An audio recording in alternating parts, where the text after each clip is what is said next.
Good morning, afternoon, evening, or night as applicable to you. It's Friday, which means it's time for a Friday update. This week, Caleb, did we get some stuff done? I guess we kind of did. Besides getting sick.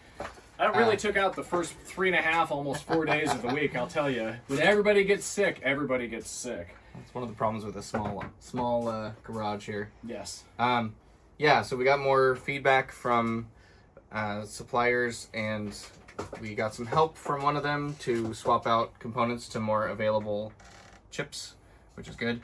And now we're implementing those changes in the design and making sure that the next people that we hand the design to polish it and build it can do so quickly. Yeah, we're not afraid at all to admit that some of the stuff isn't perfect. I mean, that's been our statement from the beginning. A lot of companies will tell you, our design is the best, but we're making it better. No, our design is functional, and we would like it to work more functionally. That's not the same as the best. Like, we know that there's some upcoming issues like the screen. We don't like the screen.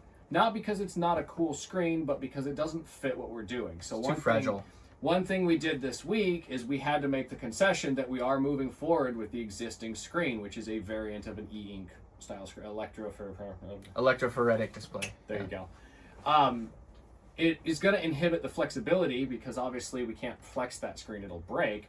But we determined a methodology by which it can be mounted and you can customize it, and then from there it'll stay. And with the way that we've designed this, one thing we haven't talked at all about is the modularity of some of the replacement parts. Yeah, in future versions of this, we want to make it so that it's even more repairable. We've started out with the assumption that you'll want to repair the solar and the batteries and the display, but in future versions, we also want to swap out the controller and the power management and the display driver, so that you get basically a platform that you'll be able to configure for many different uses. And part of the built-in idea of that is that you don't have to do that. It's not gonna not work, but we want to be able to sell the later versions that once we've got everything completely ironed out and have someone be like, yo, I have the first one that you guys did. Can I make my screen better? We want the answer to be yes. That is part of our goal. And if our Kickstarter, in fact, ends up getting huge when we launch it, the first version will be able to support that modularity of display driver. If we end up just barely reaching our goal or doing it ourselves anyway because we don't actually reach the goal, we will be producing it with the e-ink screen on it. It's sort of a how much funding we get problem, which is common for this sort of product. And that, again, if you want to give feedback on what you like and don't like in there, join our Patreon. It's free. It doesn't cost a thing. You can even tell us stuff for free. You can tell us stuff for free. Get in there, see all our updates, and for a very low fee, you get behind-the-scenes stuff. But yeah, we welcome feedback on the different things on the watch, like the screen or the solar panel or the batteries. And if you think something could be done better, feel free to tell us. Sometimes we've thought of those things. Sometimes they'll be out of what we consider left field, and that's great because that means we can make our product better.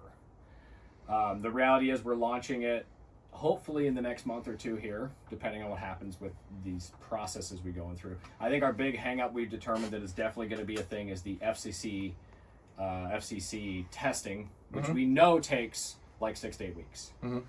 And so when we launch our Kickstarter, we can't actually turn over the prototype to them for testing until we launch the Kickstarter and have finalized what we're doing, which means that is our lead time. It only takes us a couple of days to build one, start to finish. The total input time is significantly less than that, but the overall process takes about a day and a half, 2 days.